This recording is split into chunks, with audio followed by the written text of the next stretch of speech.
So our next speaker is Sriram from UCLA.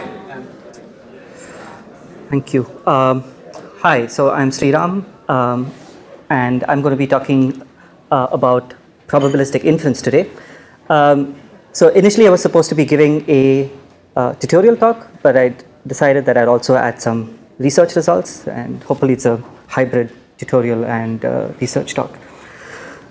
So the problem I'm going to be talking about today is building off the talks that we've had from Lior and Saharon. And the focus that I'm going to be making is more on the computational issues.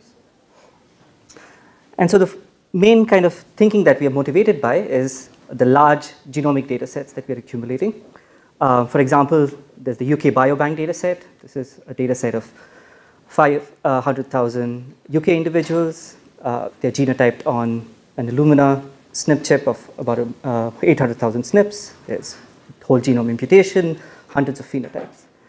And with these kinds of large data sets, there are some interesting issues at the intersection of doing the statistical inference that you want to do, while at the same time having something that's computationally efficient. And so you need methods that are scalable and that can analyze and visualize these large data sets. And the main focus of this talk is going to be on genotype data. Most of you know what it is, but just to be sure.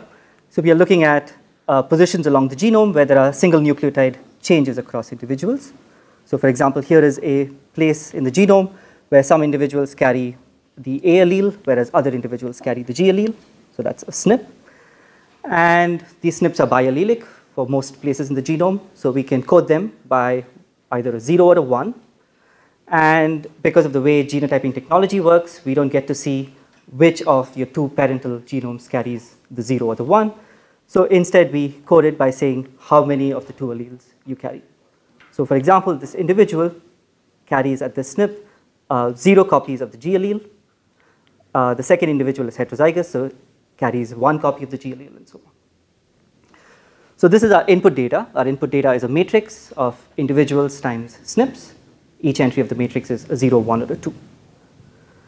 And as an example of the kind of analysis that we'd like to do, we'd like to take this genotype matrix and run dimensionality reduction. For example, we might want to do PCA on this matrix. Right? So we'd like to take this matrix and compute the principal components.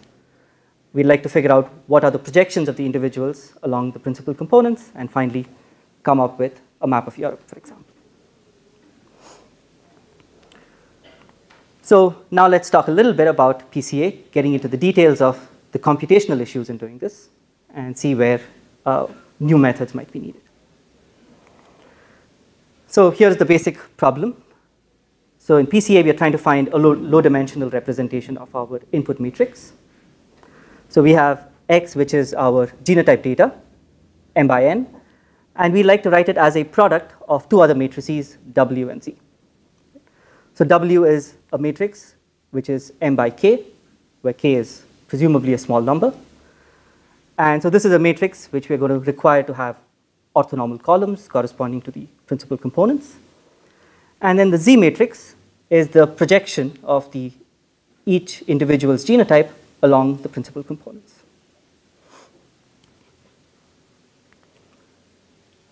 So specifically, what we're taking is we're taking each individual's genotype, xn, so that's their genotype vector, and we're writing it approximately as a linear combination of the k principal components, w1 through wk, and the z's represent the coefficients of this individual's genotype along each of the principal components. Okay, it's dramatic.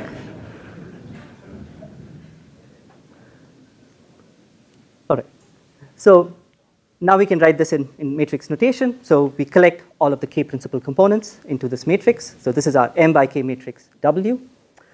And we collect each of these k coefficients into a vector. So this is a k-dimensional vector Z. So we approximate our genotype vector by a product of the matrix W times the vector Z. And so what do we mean by approximate? So we have to define a notion of approximation. And so what we'd like to do is we'd like to minimize the reconstruction error. So we'd like to look at the difference between our original genotype vector and the low dimensional approximation. And these are two vectors, and so we'd like to minimize the squared error between our original and reconstructed vector. It turns out that this is equivalent to finding directions which maximize the variance of our projected data.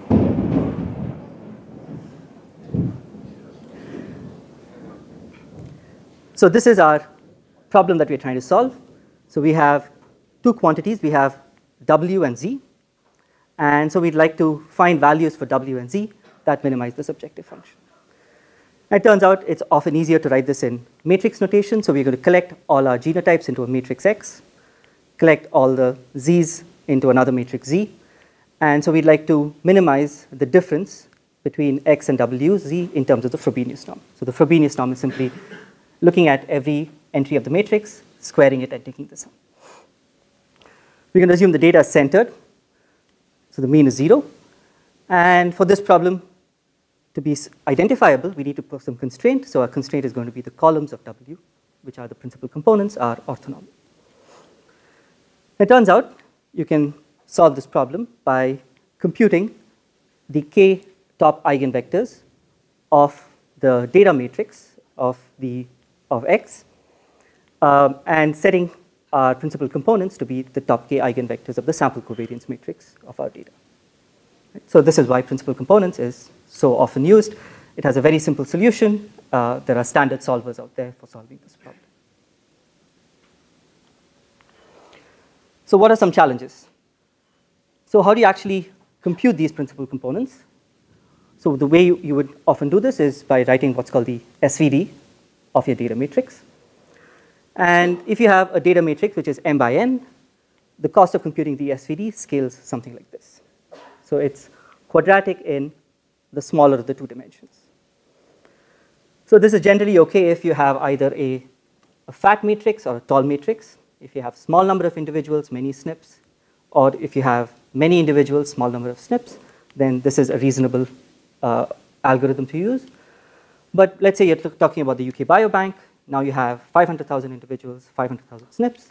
Now this becomes computationally expensive. Although recently there have been several randomized approximation algorithms for computing what is called a truncated SVD, if you just are interested in a small number of principal components. And we will touch upon these later in the talk. So over and above the computational issues, there are also some statistical problems. Oh, by the way, you should stop me anytime if there are things that are unclear. Just feel free to interrupt. So then there are statistical issues. So principal components, as we've described it, is a procedure. And it's not completely clear what is the underlying model that it corresponds to. And this can be problematic in certain settings. For example, you have missing data, you have missing genotypes. You want to have a rigorous way of handling missing data. We know that there is correlations amongst our SNPs. This is what we call linkage disequilibrium. How does that affect our principal component estimates? So this has motivated people to think about fully probabilistic models that give rise to PCA in the limit. So this is what's called probabilistic PCA.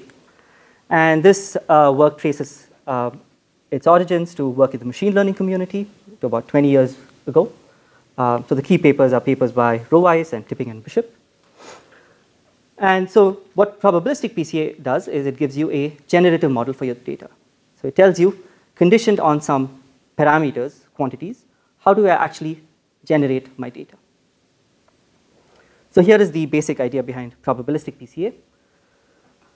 So for every individual n, you pick a low dimensional vector z. So z is a vector of length k. And that's drawn from this Gaussian distribution.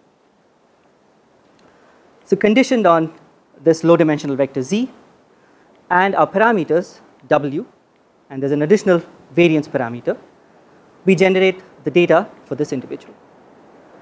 And so the data for the nth individual is obtained by a linear transformation of w and z. Excuse me. Okay. I'll stick close to this. All right, so you start with your low dimensional vector, you transform it by W, which is your parameter. It's a linear transformation. And then you add isotropic Gaussian noise to get your output data. So this is a model that has parameters. It has variable z and x for every individual, and you do this IID independently for every individual.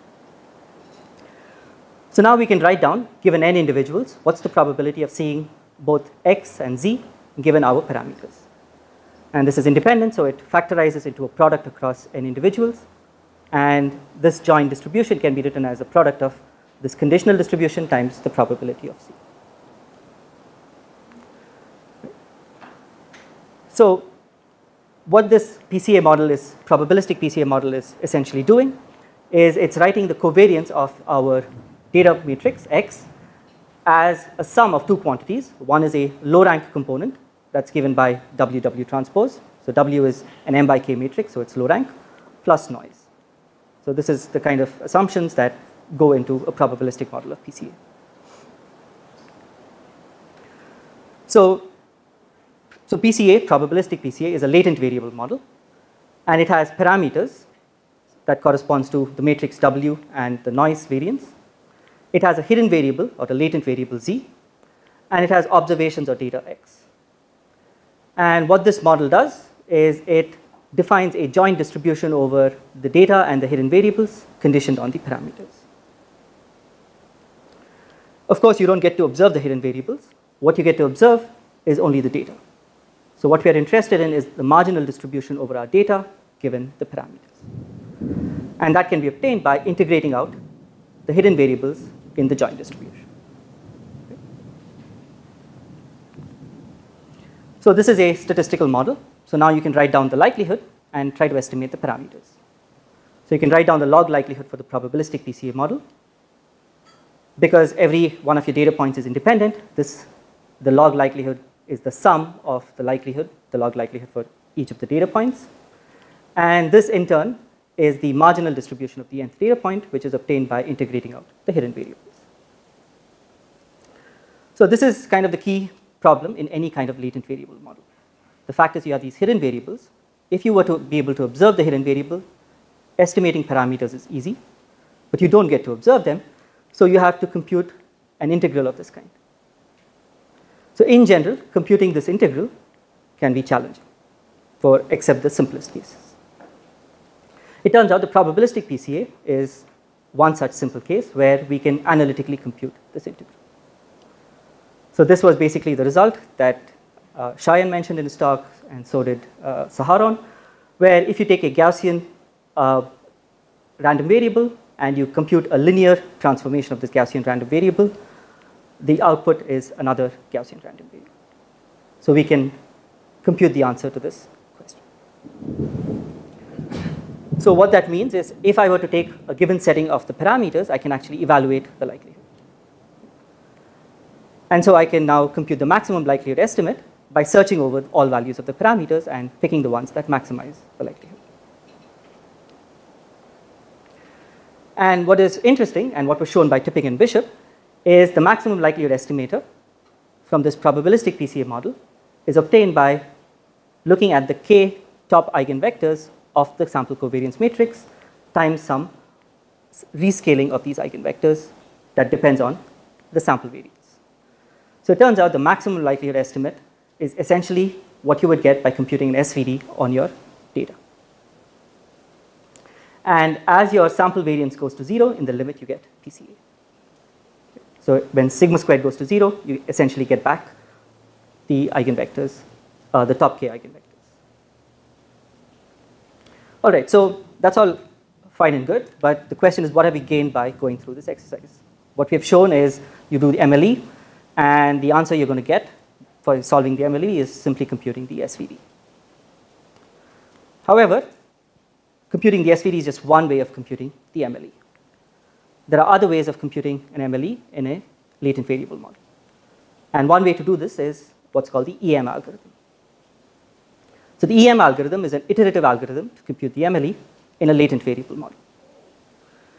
And the basic idea behind this EM algorithm is you're going to iterate between making a guess on your hidden variables and making a guess on your parameters.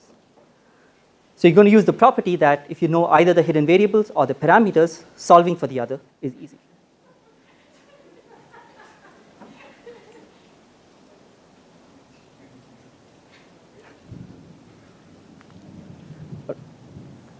So you're going to alternate between what's called the E step, which is given your current estimate of the parameters, let's guess the hidden variables z. And then the M step, which is you're going to re-estimate the parameters given our guess of the hidden variables. And you repeat this process till you converge. So just to give you a little bit of an intuition for why this is a reasonable procedure. So again, what we've described is a procedure. But this is what the EM algorithm is doing under the hood. So you have your red line here, which is the likelihood. This is the function that you actually want to optimize. So this is the probability of your data given parameters. And what EM algorithm is doing is it's starting with some guess for the parameter. So this is our current guess. And instead of trying to directly optimize this complex function, it computes a surrogate function. So it computes a blue function, which it's going to optimize and which is hopefully easier to optimize than the red function. And this blue function has some properties which make the EM algorithm particularly useful. So it turns out that this blue function is a lower bound to the red function everywhere in the domain. And at your current guess, it actually touches the red function. So in some sense, this is the best lower bound centered around your current guess. And now you optimize this blue function and you get your next parameter estimates. Now you repeat this process. So now you have your new parameter estimate. You can construct a new surrogate function, so the green function, which is again a lower bound that touches the red function. So this can be a different function, of course, and you repeat this process. And it turns out by doing this repeated maximizations of these surrogate functions, you're actually making progress and you're hill climbing on the original function. So that's kind of a remarkable property of the EM algorithm. All right, so coming back to the probabilistic PC example, we can write down the EM algorithm. And it turns out the E step and the M step have analytical solutions. Again, this is not a general property. It turns out because it's a linear Gaussian model, it turns out you can compute these analytically. And here I've written down the E and the M step for the special case where the noise variance is 0. It turns out that when the noise variance is 0, you have a deterministic update for Z given your current value for W, and then using this value for Z, you can re-estimate W, and you repeat this. So it turns out what this is effectively doing in the case where there is no noise is you're solving a bunch of least square problems. So you're writing X as a product of W and Z. If you knew W, then solving for Z is a least square problem. If you're doing the other way, it's another least square problem, so you have a series of least square updates. Okay, so again, that's another procedure for computing the MLE. Now let's think about why you might want to actually care about this algorithm. So to do this, we can look a little bit at the updates. And it's not too hard to convince yourself that there are some matrix inversions. Matrix inversions tend to be expensive. But all of these matrix inversions are of matrices of dimension k by k. So if you only care about a small number of principal components, k being small, then these can be computed efficiently. They won't be the dominating factor in your computation. So the rest of the computation is dominated by this quantity, so n times m times k, where n and m are number of individuals times number of SNPs. So for small values of k, you have an algorithm which is essentially linear in the size of your data matrix. So what we end up with is an EM algorithm which you run for some number of iterations. And if you're interested in only a few principal components, each iteration can be computed inexpensively. Of course, you have to worry about the number of iterations you take to converge. You could imagine that this algorithm takes a long time to converge. And in practice, it turns out EM can have slow convergence, and there are accelerations of EMs that tend to converge much faster. And empirically, it turns out that the EM algorithm actually converges quite quickly. So all of this was well known. This was all described in the probabilistic PCA literature. But one thing that we were interested in is can we go beyond a linear time scaling for this algorithm? So can we improve on this runtime? And the key thing to note here is there is some structure in our data. We are not looking at an arbitrary matrix. It's a genotype matrix. And so if you look at the E and the M step, this is the basic computation that's going on. You take your genotype matrix X, and you multiply it by some matrix, by some vector B that keeps changing across iterations. So the X matrix is always fixed. The genotypes are always fixed. The only thing that changes is the vector B. And you do this k times if you're interested in k principal components. And that's where your m times n times k computational complexity arises. However, it turns out for a genotype matrix, it's possible to do this computation much more efficiently. So with some pre-processing, this matrix vector multiplication can be done in time that scales much faster than m times n. So I'll quickly describe what this algorithm is. It's one of those very interesting algorithms that hasn't been used. It's a fairly recent algorithm. It's called the Mailman algorithm for matrix vector multiplication. So here is a simple example. Let's say we have an m by n matrix. And for this example, let's assume that this is a binary matrix. Okay? So entries are all 0 or 1. And for this example, let's assume that the number of rows is this relationship to the number of columns. So if you have n columns, you have log n rows. Again, all of this is not important in the final algorithm. And our goal is to compute the product of this matrix X with some vector B. So the key idea behind the Mailman algorithm is you rewrite this matrix X in terms of two other matrices. And what's the idea? The idea is if you have just a binary entry in every one of your, if you have a binary number in every one of your entries, then there are only a finite number of possible values for the columns of this matrix. So here's an example where X is a 2 by 4 matrix. So if you have a matrix like this, there are only 4 possible values that each column can take. So in this case, this matrix U is simply going to enumerate the 4 possible values of this matrix. So these are the 4 binary vectors of length 2. And this matrix P, it's only going to pick out which of those columns appear in the corresponding column in X. So for example, the first column of X has 0, 0. So P is simply picking out the first column of the U matrix. Similarly, the second column has 0, 1. And so you pick out the second column of the U matrix. So now we're going to break down our multiplication into 2 steps.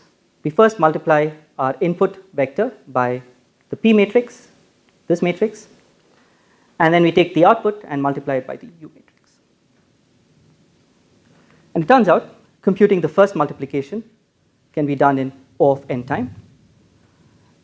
And the reason for this is this matrix has exactly O of n ones. So the cost of matrix vector multiplication is scaling in just the number of ones in this matrix. So now there's a second multiplication, and it turns out that is also O of n time. And the reason for that is a little bit more intricate. But putting all this together, you have an algorithm for doing matrix vector multiplication that's O of n time, instead of the naive version, which would be n times log n. Okay? So that's where the log factor savings comes from. What if you have a more general matrix? It doesn't have just log n rows. We just split this into a small number of submatrices. So you have an m by n matrix, you split it up, and you repeat this process on each of them. So you have m over log n such matrices with computation n time, so the total time is mn over log n. This can be extended even if you don't have 0, 1, you have 0, 1, 2. And what changes is the base of this logarithm. Instead of log to the base 2, it becomes log to the base 3. You have to worry whether this introduces additional costs, whether there's more memory. It turns out, compared to the regular kind of matrix multiplication, there isn't additional memory that's needed for this. So we did some simulations just to see how the EM algorithm with this Mailman as its core does in terms of computing eigenvectors and principal components. So we had some simulations on relatively small data sets where we know the true principal components. And we looked at different models of population genetics where populations diverge. And we computed the principal components using the Mailman algorithm and compared it to the truth. And so what I'm showing here is what's called the MEV. So it's basically looking at the subspace spanned by the Mailman algorithm and comparing it to the subspace spanned by running SVD. And so values close to 1 say that the two subspaces are highly similar. So generally we see that at least for relatively separated populations, for small values of k, you can actually estimate principal components fairly accurately. We also looked at computational efficiency. So we varied the number of individuals, and we asked how much time does it take to compute, say, 5 principal components. And so we are varying it from all the way from a few thousands to 500,000 here. And so in this plot, this blue curve is SVD, doing a full SVD, and clearly that doesn't scale. However, all of the other algorithms, so there's fast PCA and there's flash PCA, these are two randomized SVD algorithms, they scale quite well. And if you zoom in fact, all of them scale linearly with the sample size, although the EM still tends to be quicker. And the savings can be anywhere from a factor of 2 to a factor of 4 or 5. And in fact, to make it even more fair, we also looked at the time per iteration, not just the total time. And even here, the red line, which is the EM algorithm, is faster than some of these other methods like fast PCA. We did also some qualitative comparisons, so we applied it to 1,000 genomes data, and so this is EM algorithm, and this is SVD. At least qualitatively, they look quite similar, so that's nice. We also ran it on the UK Biobank, and it turns out for about 400,000 sample size, again, the top 5 PCs can be computed in less than an hour, and the results kind of make sense. Principal component 1 separates African ancestry individuals from non-Africans. PC2 separates the non-African individuals amongst different populations. The other thing that we talked about is now you have a statistical model, so that gives you ways of extending it in different directions. So one application I talked about is missing genotypes. So now you can ask what happens to your principal components if you have missing data. And so it turns out that you can extend this algorithm to deal with missing data. Caveat is this has to be missing at random. Of course, you can imagine missingness patterns that are hard to deal with in many of these settings. And so then we compared this algorithm to other ways of handling missing data. For example, you can impute the missing data and then run your SVD on top of the imputed data. And it turns out that, at least in the applications we've looked at, the EM algorithm returns principal components that tend to be more accurate than doing this two-step process of imputing followed by running SVD. So some interesting questions that we're trying to figure out is, now that you have this statistical model, it can be run on scale. How do we actually model correlations in this model? How do we model LD? So the only correlation that the probabilistic PCA induces is the correlation that's coming from the low rank structure. There is no additional correlation above that. So a question is, can we introduce additional correlation that comes from things that don't have anything to do with the low rank structure? This was also mentioned in the previous talks, which is, in some sense, this is not the correct model for genotype data. Genotype data has this discrete value, whereas the probabilistic PCA outputs continuous values. So can we go beyond Gaussian outputs? And to echo what Shayan said, we looked at the logistic normal model. And of course, once you do that, exact inference is no longer feasible, and the computation becomes substantially harder. All right, so with that, I want to switch gears a little bit and talk about another kind of problem that we are looking at in the same setting, which is a linear mixed model. And there's going to be a connection to what we've talked about so far. So let's switch gears and talk about the linear mixed model. So Saharan already introduced this. Here you have genotype data, X, from n individuals at m SNPs. So bad notation, I have transposed X now. So it's n by m as opposed to m by n. We have phenotypes now from n individuals. And each of these SNPs has an effect size that's given by this m vector beta. And so the basic model is we take x times beta and we add noise to this. And that's our phenotype. So this is a model where there is no fixed effects. All the effects are random. And what that means is we impose a prior on the beta. So each of the SNP's effect sizes comes from a Gaussian distribution with the same variance given by this quantity. The noise is also Gaussian. So at the end of the day, our phenotype is Gaussian as well. And this quantity, these parameters sigma g and sigma e, are related to something called the heritability of this phenotype. And this measures what fraction of the phenotypic variance can be explained by genetics. So again, this is a latent variable model, as before. Parameters are the variance components, sigma g and sigma e. The hidden variables are the betas, and our observations are the y's. So you have a joint distribution over our phenotype and the SNP effects given our parameters. And this factorizes into these conditional distributions. As before, we are in a nice setting. Everything is Gaussian, linear transformations. So we can actually compute the log likelihood. So given parameters sigma g and sigma e, we can compute the log probability of the phenotypes given the parameters after integrating out the SNP effect sizes. So with that, you can presumably go about doing maximum likelihood estimation.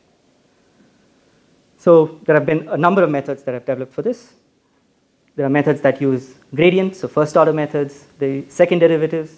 There are EM algorithms for this. And there are spectral transformation based methods that use the structure of this problem to speed it up. So there's been a huge amount of work trying to figure out how do we do estimation of variance components. All of them have this flavor. They are these iterative algorithms, like an EM algorithm. And within this inner loop, you're performing some computationally intensive operation. So instead, I want to talk about another way of doing parameter estimation. So just like maximizing the likelihood is one principle to do parameter estimation, there is another principle that you can use for getting parameter estimates. And this is called the method of moments principle. And in this specific setting of linear mixed models, it goes under the name of Haseman-Elston regression. So the idea is very simple. You figure out how certain moments of your distribution relate to your parameters. So in this case, we're going to look at the second moment of our phenotype y. And we can write down how it relates to the parameters sigma g and sigma e.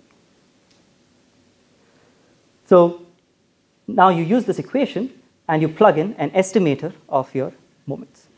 So we don't get to observe y, but we plug in an estimator for y. In this case, the estimator for y is simply going to be the samples y that we, the phenotype y that we've observed. So y transpose is going to be an estimator for the covariance of y. Now there is a matrix that we have here, that's K. K is called the genetic relationship matrix. It's an n by n matrix for every pair of individuals in our data set. And the form of this genetic relationship matrix is simply looking at the genotype vectors of these two individuals and taking inner products amongst them. So that's this matrix K. So method of moments says you have your population moments and you have your sample moments. Try to adjust my parameters so that the two of them agree. So try to find values for these two quantities. And again, that means we have an objective function. And the objective function is we're going to try to find values so that the sum of squared errors across all of my observations is minimized. So that is the problem that we're trying to solve. Turns out that this is an easy problem to solve. It's least squares again. And so you can write down what are called the normal equations. So if you set the derivative to 0, you get the normal equations for the method of moments problem. And this is an extremely simple problem. You have two unknowns and you have two equations. So it's easy to actually read out the solution. So what's the catch? The catch is, to actually get here, you need to have computed this matrix K, this n by n matrix K. And that requires investing a certain amount of time, which can be problematic. So we started looking at this, and we said, maybe there's a way we can make this go quicker. And the key thing to note is you never really need the full matrix. You need traces of this matrix. So traces are basically summing the diagonal elements of this matrix. So maybe you don't really ever have to compute this. It turns out, because this matrix is special, it has this X transpose property, we can do certain things quickly. So the trace of the matrix K is actually n if your genotypes are standardized. So you don't need to compute that quantity. Trace of K squared is a little bit more problematic. And to do this, we actually use this property, this randomized estimator of the trace. So if you have a matrix A and you want to compute its trace, then this is the same as computing the expectation of this quadratic form, which is Z transpose the matrix times Z, where Z is basically a mean zero identity covariance vector. So now you have this expectation over a random vector Z. So to estimate this trace, we sample from Z. So we sample B such random vectors, and we use that to build our estimator for the trace. And finally, we can write out K squared in terms of its original matrix. And if we work out a little bit more of the algebra, it turns out you're looking at a random vector, and you're performing a bunch of multiplications of a genotype matrix with a random vector.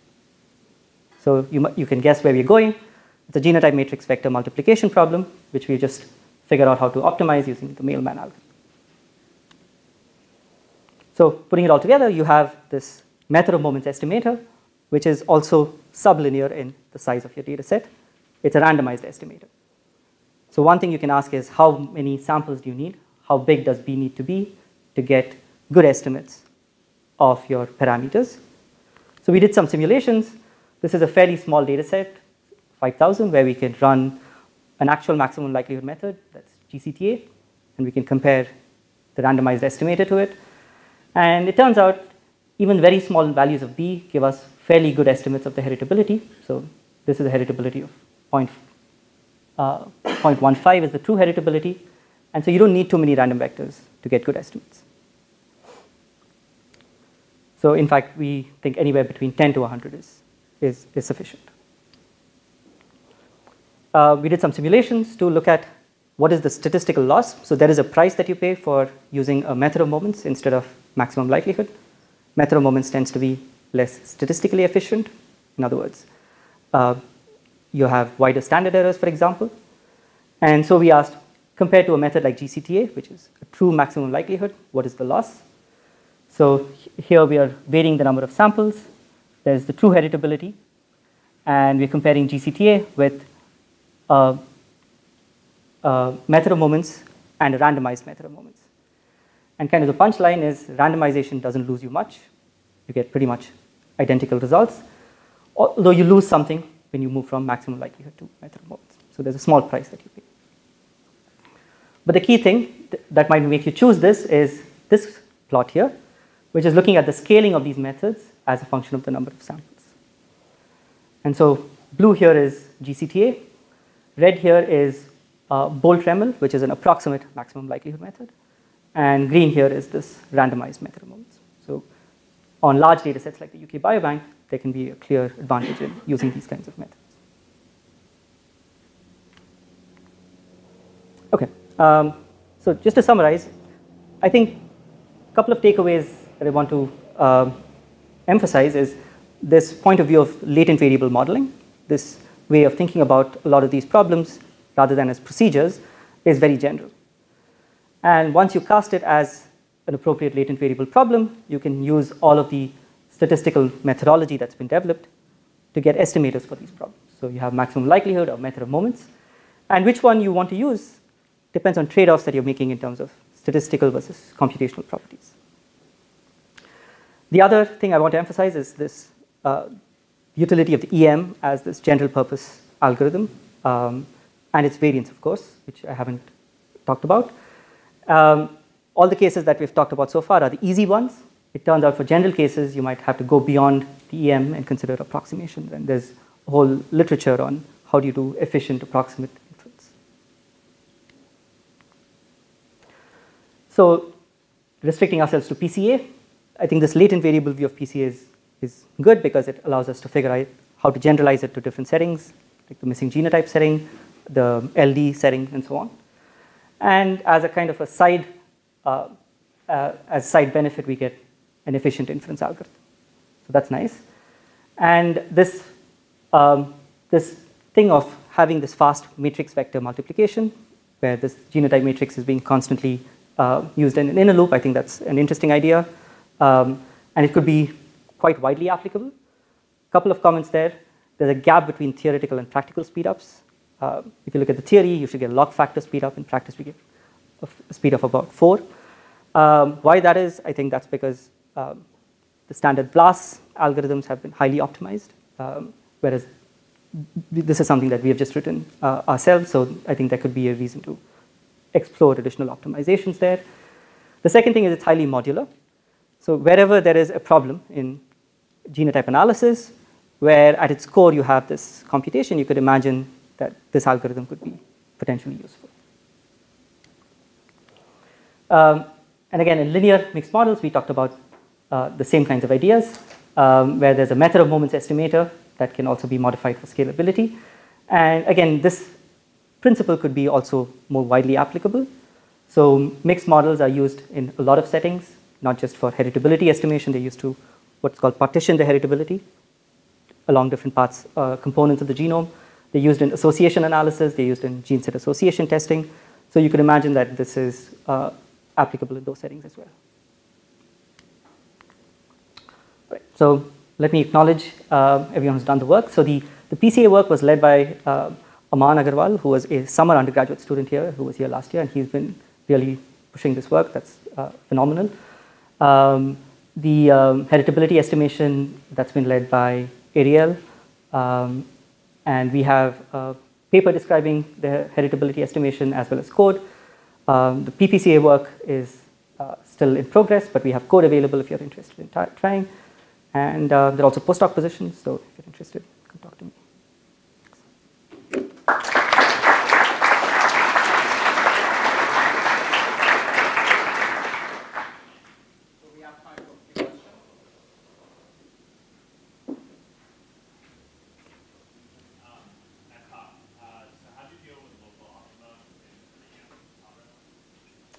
Oh, again, this might have something to do with the problem structure itself, but it seems to be quite resilient to local optima, at least for these problems. So random restarts essentially give us identical answers. Right. So at least for this problem setting, I don't think that's a major concern. So for the Heisman-Henston, you can do something maybe more maybe, which is just sample a bunch of pairs and just do a much smaller regression. Yeah. Have you tried that? There's been some work actually trying to explore that. And you could imagine that the way you choose your z vector, right? If z is not standard normal, but let's say z is zeros and ones, right? Of course, it has to have mean 0. It has the property of selecting either SNPs or individuals. So we haven't explored that, but you could imagine that there's a design decision here where you either try to choose z's that are sparse or z's that have other kinds of interesting properties. Yeah, so yeah, we haven't explored that thoroughly. Yeah. So when you apply the method of moments, does the method also capable of providing an uncertainty answer? Yeah, so there are two things we can do, both of which come out with very little additional computational cost. One thing is, under additional assumptions about our phenotype vector, we can compute asymptotic standard errors. The other thing we can do is we can do things like block jackknife standard errors. And both of those essentially fit within the same framework. Have you looked at expanding the latent variable approach to other dimensionality reduction methods like factor analysis or ICA? Right. Yeah, so we haven't looked at the scaling properties. The first thing that we are trying to do is trying to just go along PCA and generalize it. And again, we already have run into issues with scaling up the inference. But yeah, it would be interesting to look at other ways of generalizing it. Doing sparsity, for example, would be another interesting idea. But in all of these, the key question is, yeah, how do we figure out the inference?